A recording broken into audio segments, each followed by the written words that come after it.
Hello friends, welcome to my safety training centre. So friends, आज हम बात करेंगे सेल्फ कंटेंट ब्रीथिंग apparatus के बारे में। हम ऑयल एंड गैस सेक्टर में काम करते हैं और इसका बहुत इंपॉर्टेंट रोल है। सबसे पहले हम जान लेते हैं इसे क्यों यूज़ किया जाता है। इसलिए यूज़ किया जाता है कि आपको क्लीन एयर आपको देगा जब भी आप ऐसे एटमॉस्फेयर में काम करते हैं जो डेडली है, जहाँ टॉक्सिक है और जहाँ आपके सांस लेने में तकलीफ़ होती है। तो ऐसी जगहों पे हमें इसका इस्तेमाल किया जाता है। जैसे हम ऑयल एंड गैस में हैं तो हमें रिफाइनरी में कभी काम करना पड़ता है, ऑफशोर फील्ड में भी हम काम करते हैं, कन्फाइंड स्पेस में काम करते हैं जहाँ पे टॉक्सिक गैसेज होने का इम्कान होता है, संभावना होता है। तो ऐसे में हम इसको यूज़ करते हैं। अभी हम जान लेते हैं कि अगेन कि सेफली, अभी ये क्या है, हम कन्फाइंड स्पेस वगैरह में काम करते हैं तो सेफली इवैक्यूएट के लिए इसको हम यूज़ करते हैं। और अगर याद रखना है, अगर आप लॉन्ग टाइम इसमें काम करना चाहते हैं तो उसके लिए हमारे पास होता है CABA, उसको बोलते हैं कंप्रेस्ड एयर ब्रीथिंग apparatus। उसको हम यूज़ करते हैं लॉन्ग टाइम काम के लिए। ये सिर्फ हमें इवैक्यूएशन के लिए हम यूज़ करते हैं या शॉर्ट ड्यूरेशन के लिए यूज़ करते हैं। आगे आगे आप देख सकते हैं, ये आपके सामने हाजिर है कि ये अब आदमी को जो सांस लेने में तकलीफ़ होती है, रुकावट होती है ऐसे इन्वायरमेंट में, तो वहाँ पे अच्छी हवा, अच्छी सांस आपको मिलती है ताकि आपकी जो डिफ़िकल्टी है वो ख़त्म हो जाए। आपको हार्मफुल जो भी एटमॉस्फेयर में अवेलेबल है इस चीज़ से आप बच सकें, इसलिए इसका यूज़ करना बहुत ज़रूरी है। तो आप कहीं भी काम करेंगे तो आपको जानना भी चाहिए कि इसमें क्या क्या, कौन कौन सा क्या नाम है जो इक्विपमेंट इसके अंदर यूज़ हुए हैं, जो भी इंस्ट्रूमेंट इसके अंदर यूज है, जैसे लो प्रेशर वार्निंग व्हिसल है, प्रेशर गेज है, हार्नेस है, डिकंटामिनेशन लाइन है, प्रेशर सिलेंडर है, सिलेंडर वाल है, और उसके बाद से BA ट्रॉली है, पर्सनल गाइडलाइन, ये बुक रिलेट होता है, उसके अंदर बैक प्लेट होता है, ये सारी चीज़ें इसके अंदर होती है, फेस मास्क होता है, डिमांड वाल्व होता है और ये सिलेंडर इटसेल्फ। तो ये चीज़ें आपको एज ए सेफ्टी ऑफिसर जानना बहुत ज़रूरी है। आगे हम क्विज़ की तरफ आते हैं कि the primary function of a respirator is to protect workers against respiratory hazards that may come in the form of chemical belongings and radiological agents. अभी जो भी हमें केमिकल एजेंट होता है, क्या ये सच है? क्या बिल्कुल केमिकल जहाँ पे टॉक्सिक वगैरह होता है, इन चीज़ों से बचने के लिए इसको यूज़ किया जाता है। अभी दूसरा देखिए कि इसको इसमें से किन चीज़ों में नहीं यूज़ किया जाता है।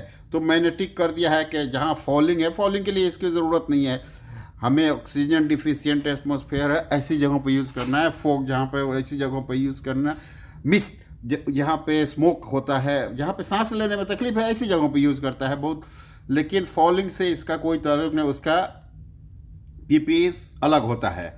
सो आगे आप देखिए कि इसमें से क्या अलाउ है, क्या अलाउ नहीं है। ये जो जितनी भी चीज़ें हैं, दाढ़ी किसी की बड़ी है तो हमें क्या जो सील नहीं हो पाता है, सांस लेने में प्रॉब्लम होगा, बाहर की हवा आपके अंदर आ जाएगी, बाहर की गैसेज अंदर आ जाएगी। मस्टैच हुआ या बाल के जो कलम, बड़े बड़े कलम रखते हैं, या दाढ़ी के छोटे छोटे बाल होते हैं जो डिस्टर्ब कर सकते हैं, ऐसे में नहीं होना चाहिए। इन चीज़ों को अलाउ, देखिए मैंने यहाँ पे टिक कर दिया कि क्या अलाउ है और क्या अलाउड नहीं है।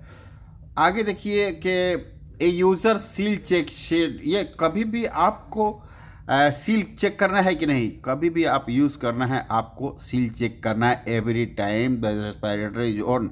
आपको देखना है कि ये सही है कि नहीं, हमें काम करने के लिए है कि नहीं। अगर नहीं है काम के लिए तो हमें तकलीफ़ होगी, इसलिए ये बहुत ज़रूरी है कि हम इसको यूज़ करने के पहले चेक करें। अभी देखिए यहाँ पे दिया हुआ है कि अगर हम यूज़ करेंगे और उसमें कोई भी डिफ़िकल्टी है, immediate we have to inform the responsible person. अभी आगे हम देखिए क्या लिखा है कि हमें fit setting involve introducing gas, vapour, aerosol, इन चीज़ों से आपको पहले भी मैंने बता दिया है कि इन चीज़ों से बचने के लिए ही इसको यूज़ किया जाता है। ये क्वालिटेटिव फिट टेस्टिंग है, ये आंसर में आपका आएगा, आपको जवाब देना है, यानी आपका जो सेंस है ये डिटरमाइन कर रहा है कि नहीं। वो सील को आप कैसे चेक करेंगे, तो फिंगर डाल के आप चेक करते हैं। आगे आप देखिए oxygen, normally oxygen level 21% environment available है, लेकिन अलाउड होता है 19.5 टू 23.5, सम प्लेसेस कहीं पे 22.5 as per the company requirement, जैसे कि हमारा प्रोसीजर है उस प्रोसीजर के हिसाब से आप एडनॉक में जाएंगे तो वहाँ ब्रिटिश स्टैंडर्ड है, आरामको में जाएंगे तो ओशा है, अमेरिकन स्टैंडर्ड है, तो एज पर standard they are following, so we have to follow also the client requirement, client procedure. The purpose of wearing an ACBA is to, मैंने आपको अभी बताया क्यों यूज़ करते हैं, तो यहाँ पे आंसर भी मैंने लिख दिया है, protect the respiratory tract from toxic and superheated products, यानी ऐसी चीज़ें जो आपको सांस लेने में तकलीफ दे, जिससे आपको मरने का चांस है, जिससे आपको खतरा है, तो ऐसे में हम ब्रीथिंग apparatus यूज़ करते हैं और ये हमें बहुत क्लीन एयर मिलती है। और हम अपने इसमें बहुत टाइप का होता है, मैं एक और ट्रेनिंग में आपको बताऊंगा कौन कौन सा टाइप का है इसमें।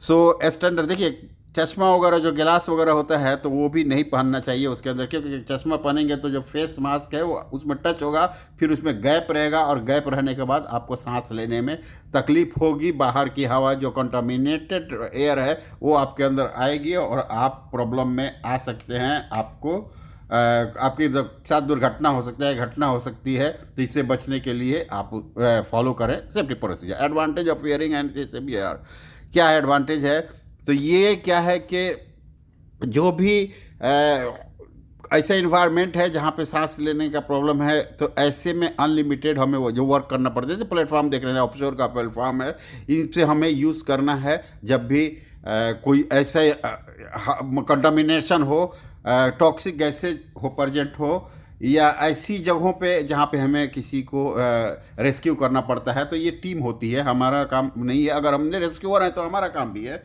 No problem. सो आगे देखिए लिखा हुआ है कि अगर कुछ हो गया, लो प्रेशर वार्निंग आए तो क्या करना है, अपने पार्टनर को बताना है। अप्रोक्सीमेटली इसमें 25% होता है, लेकिन आपको इमीडिएट अलार्म होते ही सही जगह पे पहुंचना है। अभी देखिए मैंने ये थोड़ा सा इसलिए लिख दिया है कि जो भी आदमी काम करेगा उसका फिजिकल कंडीशन अच्छा होना चाहिए, कैसे साइज़ क्या है सिलेंडर की, और वर्कलोड, अगर वो भाग रहा है तो उसमें प्रॉब्लम होगा ज़्यादा।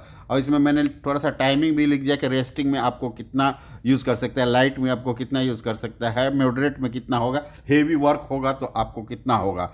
तो इसको आप देख करके आप सिलेंडर के ड्यूरेशन से आप काउंटिंग कर सकते हैं और आपको ये फ़ायदा होगा। क्योंकि रेस्टिंग में देखिए कि एक आदमी जब रेस्टिंग करता है तब 8 से 12 मिनट का ऐसा इसका कंजप्शन रेट है। तो आगे हम देखते हैं कि breathing consist of inhalation, British हम जो भी ब्रीथिंग apparatus होता है, इनहेल करते हैं, एक्सहेल करते हैं, यानी सांस अंदर लेते हैं और सांस बाहर छोड़ते हैं, यही काम है उसमें। लेकिन जो कई टाइप का इसमें आता है कि आप इनहेल करेंगे और एक्सहेल करेंगे, तो एक्सहेल करने के बाद वो 4% निकल जाता है, बाकी फिर 16% रिटर्न आता है। मैं अगले ट्रेनिंग में आपको बताऊंगा। यहाँ आपको देख लीजिए मेथड ऑफ यूज़, ये देखिए अब एकदम इजी कर दिया है कि 300 बार का होगा तो 45 मिनट, 250 बार का 37.5, 200 बार है 30 मिनट, 150 है 22.5, 100 बार का है तो 15 मिनट, 50 बार का है तो 7.5 मिनट। या सिलेंडर का साइज है उसका मिनट भी लिख दिया है। ये इसलिए लिखा है कि ताकि आपको ईजी में समझ में आ जाए और आप लोग इससे फ़ायदा उठाएं और अपने ट्रेनिंग के अंदर इसमें बहुत सारी ऐड कर सकते हैं, आप अपने एक्सपीरियंस को भी शेयर कर सकते हैं। सो थैंक यू फ्रेंड्स, फिर मिलेंगे हम लोग।